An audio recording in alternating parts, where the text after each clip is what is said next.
Sub roles kind of suck right now. I went over ages ago the passives and why I think the passives aren't great, but I think the actual sub role group in itself is pretty poorly done, and some of the ways the passives are implemented need a little more work. Today, I tell you why accurate role sorting actually matters and is very, very important. I then go ahead and sort all the heroes myself into their designated roles.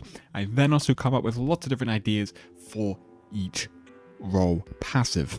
This started as just a little stream idea and turned into a massive systems breakdown, design breakdown that had me yapping for almost an hour. So enjoy what I've made of that. Why is accurate role grouping so beneficial? It legitimately will help new players. It helps them figure out what characters are the similar, knowing who they want to play, if they're interested in one group of characters, if they're interested in another group of characters, if they like one, do they play another one. It really does genuinely help new players more than you'd imagine.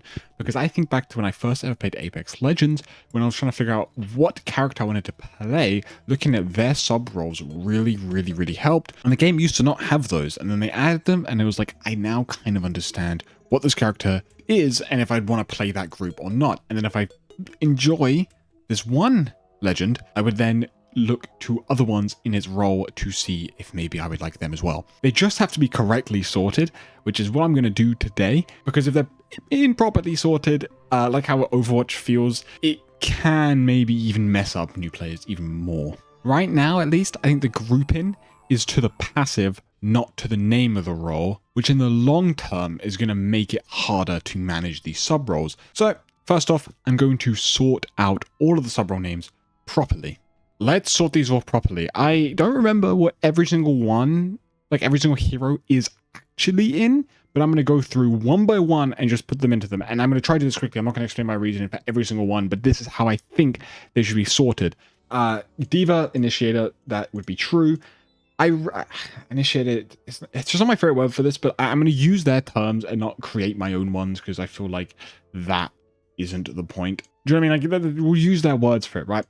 Domina, probably, yeah, Stalwart, right? Doom would be Initiator. I say Hazard's an Initiator.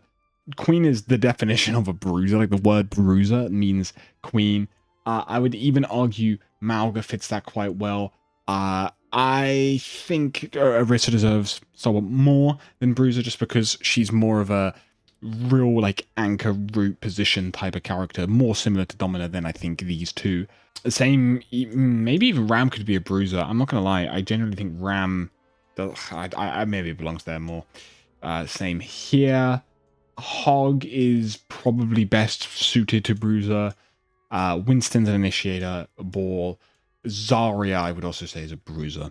So that's how I set the tanks, and you can see they evenly do split. They do make sense, and the way I think about it more is that these characters like to just hold more statically. Yes, they still walk forward, but they hold more statically and are a lot more sustained. I mean, all of them have a shield apart from Orisa. Orisa used to have a shield. These should be characters with high movement cooldowns that their whole play style revolves around their movement cooldown. Not just they can move, it revolves around it. And Bruiser to me is people that are just taking way more fights, way more offensive characters, right? That's how it should be split. Now, I don't know how many of these line up. I think some of these do, but I don't think Hazard's here. And I think Orisa's in Bruiser, and this is how this should be. Okay, moving on to the DPS. Anran is a flanker. Yep, fully. Ashe, obviously, is a sharpshooter. Why are these ones the wrong way around? Sharpshooter. Bastion, oddly, I think it's quite difficult, but I would say maybe a specialist. Cassidy, sharpshooter. Echo is a flanker for sure. Emre, sharpshooter. Freya, sharpshooter. Genji is a flanker. Hanzo, sharpshooter. Specialist, flanker. Ooh, you never know, really. Specialist or flanker? I mean, he's kind of flanky, I'd argue, but I'm going to say specialist. Sojourn's clearly a sharpshooter, same with Soldier, and Sombra is a flanker. Now, can you see how Recon has disappeared? We don't have Recon characters. This is what I mean, where the sub-roles work in a way where they revolve them around the passive, not actually grouping characters together, right? They think of it more in a, oh, I didn't even finish all the characters. Well, am I cooked? Whatever. Anyway, none of these characters will fit in here anyway. Oh, flanker. Ooh, she's a bruiser, for fuck's sake. She's a bruiser. Like, this is definition, but I'd say she has to be probably a flanker more than anything. Same with Venture, and the Wiz a sharpshooter. Okay, that is how the DPS are split. And they added this recon one, I think, just for the shits and gigs, instead of actually thinking about grouping the characters first. Recon to me is useless, and there should be no one in here. The word recon, it's a no one recons. Hanzo is the closest because he has a recon arrow. And by the way, I am thinking on the title alone, the thing we are currently doing is grouping them all into a same subclass where they fit together, regardless of passive. I am not thinking about the passive at the moment. I'm thinking flanker, who flanks? It's these people. Who would be a sharpshooter, you know, revolves around headshots, shooting people? These people. That's how it works. Okay, Ana. I do believe, by definition, Ana would be a tactician. I would think of this as utility-focused. Medic is more heal-focused. Tactician is util. Survivor is mobile. Is kind of the way I'm going to think about this. So Bat would also be a tactician. Brig, quite tough. You could argue medic, I think, because her, right? I'm gonna have to be thinking about these names and not thinking about the passive, right? To me, she's really weird. She fits in a different thing, but I'm gonna do medic for now because it makes more sense. Larry, probably a tactician. If I had to group supports, by the way, because I did this ages ago, I did an Overwatch class video. I created a role which was marksman, right, where you would have DPS and supports in them, because these characters are marksmen, right? That's what they do. But we're regrouping them to their titles, and we're making them more similar characters. Jetpack Cat, Medic, Juno, you could argue Survivor. I think Survivor makes sense. Kiri is also, I think, due to the mobility, would be Survivor. Life Weaver's a Medic. I think Lucio is a Survivor as well. Again, we're not thinking about the passive. Whatever Survivor's meant to mean can, you know, move around. I'm thinking movement. That's the best way to keep these together. These are, you know, strong heal, sustain, less mobile characters, and the Cat is really mobile. Survivor is more about those mobility, right? Mercy is a medic, even though she does move a lot. Mizuki, I would also argue, probably makes sense in Survivor. Moira, she's not really a medic, but probably Survivor. Wu Young's tactician, and same with Zen. I'm going to say it, and I said it literally just a few minutes ago. The support role ones are really bad. I think the names for these are really, really bad. I think they tried to make unique ones for all of them. Medic, Tactician, Survivor feel like they don't mean anything in terms of Overwatch. No character does these three roles. If you were to think about this, like, take it at face value, this is called this is what it does. I think these names are wrong and they would need new ones, but that's a different discussion. What I'm trying to do here, let me emphasize this even more, is group characters to each other. So almost like you could completely block off that, right? And these characters that are grouped are similar to each other, is the way to think about it. Pro Play does this already by having main tank, off tank, hit scan, flex, main support, flex, right? This is how we're doing it here, okay? And I think that is the way it should be sorted, these characters. Now, let's come up with some passives, right? And see how things feel. Now, the first thing you might be wondering, do we need a fourth DPS tier? I don't think so. I think they added a fourth because they have so many characters, they wanted to split them more. I don't think we need a fourth. I'm going to leave Recon just completely empty. Okay, I hope this all looks right. We're going to try think of some new passives for these. So I'm actually going to come up with multiple ideas for each to just try to think about how it goes. The passives, we need to try keep them similar in strength. So some I think are more strong than others, and so we need to try be logical about these. Initiators, what would movement characters be rewarded for doing? Right, what makes these guys unique? They move. Hey, that's cool, right? So we need to think. I have a weird idea. I think damage reduction when movement ability. They're initiators. Initiating implies you are using your movement cooldown to engage or do something, right? So I think a damage reduction when using an ability or for a second after you use it is good. I don't think passives should be strong, by the way. You're going to see this when I do this. I think passives should be really subtle things that push a character in a way that makes sense for them. right? So what initiators do, they do that. That's cool. Boom, done, right?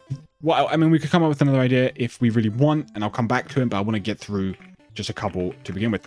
Bruisers. Bruisers should probably have lifesteal, in theory. Yeah, do I want to give these characters lifesteal? They already have it in their kit. That's the thing. But from Zarya, these characters all heal themselves anyway. That's why they're bruisers in the first place. So I don't want to add heal. I think I wouldn't... could this be too strong? It depends on the numbers of it, but I'm spewing ideas here, right? I'm not saying these are perfect. I'm just doing ideas. Wait, let me move this over a bit more so you can read the thing. Doing ideas. Okay. Increased healing received while critical. Okay. Bonus. Not like you get double healing. You get a little more healing if you're critical, right? And I don't know how broken that could be with the wrong numbers, right? But I think that fits all of these characters, right? That fits all of these characters well, okay? And so I'm just going to leave it as that as an idea for what could make Bruiser better. I don't like headshot reduction. I think headshot reduction is a bit odd. You could even add, instead of increased healing, less damage, like damage reduction when critical. I just don't want to repeat ideas, but increased healing received for critical makes sense because these characters have lifesteal apart from Zarya. But Zarya has a bubble for sustain, right? And shields. So that could be like Queen has lifesteal, and if she's like 50 health and she hits a big carnage, she could go whoop, back up to like 200, almost 300 health, right?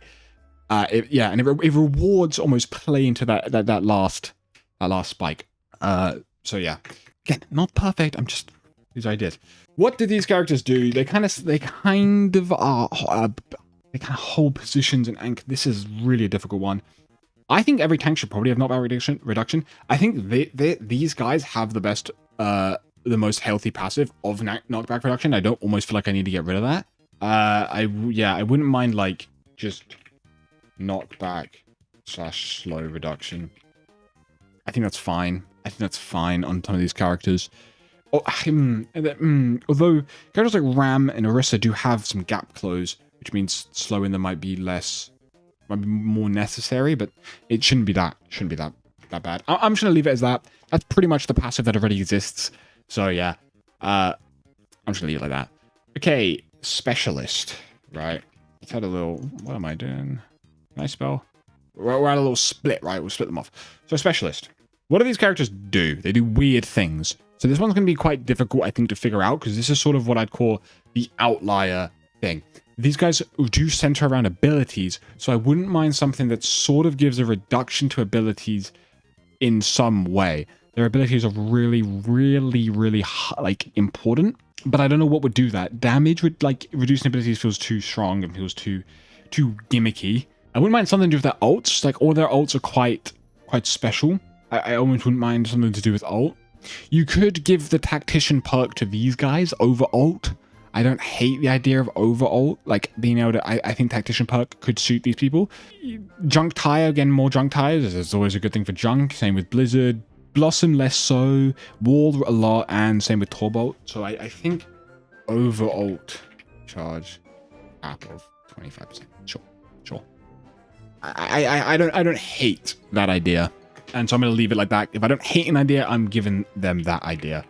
Flankers. I have a crazy freaking proposition for these guys. Oh, fuck. The Venture and Vendetta having increased move speed would be... But if you just nerf Vendetta, then I'm fine with that. So I think people move at... Is it 5 meters per second? And then Genji Tracer move at like 6. What is it? It's 5.5, but Unrun, Genji, and Tracer move at 6. I think all of these characters should move at 6. Is what I'm trying to say. Should move at 6. I think that is really, really big. Okay, so I'm gonna do that. They flank. That's big. That's huge. Okay, I don't like the health pack thing. I think the health pack thing is dumb. Sharp shooter. These guys ADS and they shoot people. But they don't all ADS. But they shoot people in the head. I don't like the current one where it's like movement cooldown reduction because not all of these guys need that almost. It just feels dumb, but there should be... Oh, sharpshooter's hard because you don't want to make these guys broken. I get why they have the move speed one, because these characters, their weakness is typically the move speed thing, but I just don't think it applies to all of them. Like, I think Freya gets a lot out of that. Freya will get a lot out of getting move speed, her abilities back from doing damage, whereas someone like Soldier doesn't even need it because he's sprint already. That's the problem. What you got to think about, what do these guys all do? What do these guys all do? They all just take these long range angles and poke, shoot. Like, that's like all they do. Ooh. This is okay. I have a really weird idea. And you guys can all shoot me and hate me for this. What if it was sort of like when you do a certain amount of damage, you get an empowered shot? Oh, fucking, that could be broken. It could be broken, but it'd have to be scaled dependent on the character. It'd have to be like percentage based. So, or something, or just like some get like an attack speed boost or a power or something. So when you do, say you do 500 damage, you get a power shot, but that just would require you to farm tank. And then get another power shot. Attack speed, reload. Oh no, I like reload speed after a kill and attack. I should have thought stuff like that. That's what's currently on specialist. And I think these guys benefit the most from it. Apart from Hanzo. Hanzo doesn't require that. Attack speed. I don't mind attack speed. That's it. My idea of the boosting is not like is weird, but it could work. It's an idea. All right, moving on to the supports. Medic. I fucking hate these terms. The support ones are gonna piss me off. What do these characters do? They're basically, these are just main supports, with the exception of Lucio being over there. So maybe Lucio should be medic. That feels wrong. It feels really wrong. Oh, I'll see. I might have to move things if I change the passives around. I don't want to balance the passives. That's the thing. I'd fall into the exact same trap as Blizzard. Medic. What do these characters do? I actually can't think of a good one. And I see why they did the one where healing heals you. Because that's all I can think of as well. Where you get a shared portion of the healing you deal. Unless you came up with a really creative fucking weird one where healing did damage somehow. Like healing a target did damage to a nearby enemy. Like, which could be like insanely broken. I'll say it's a weird one, but I think it could work because I'm thinking Brig. When you're back, if you're like in someone's face and you're hitting people and you're healing an enemy, you're going to deal more damage because of that. That's rewarding for the way she plays. Jetpack Cat, maybe not as much, but still the support and you heal your team. Jetpack Cat can't heal and damage at the same time, nearly as well as a character like Ana Bapkiri can do that. So that might be really beneficial there. And they like to be in the face with people a little more. Life Weaver, similar thing, but from more of a range. More of a bonus for actually healing, because this character is only really good at healing. And then Mercy, that's huge for Mercy. Mercy doesn't feel as bad. Damage, a heal boost and over damage boost because the person takes damage. Not perfect, but it's a weird idea, and I like trying weird ideas. So, how the fuck am I going to edit this video, by the way? Tactician. These guys, think about this. These characters are all long range characters. Forget the name of the role Tactician. These characters are all long ranged characters. So you've got to think about that. Low-key, I'm gonna go same thing as the sharpshooter. Attack speed, because they heal through. Like I think that's actually fine. I'm actually doing that. That's cool. Last one. 5. These characters all move. It's got to be to do with their movement. And I'm gonna say it. The current one works.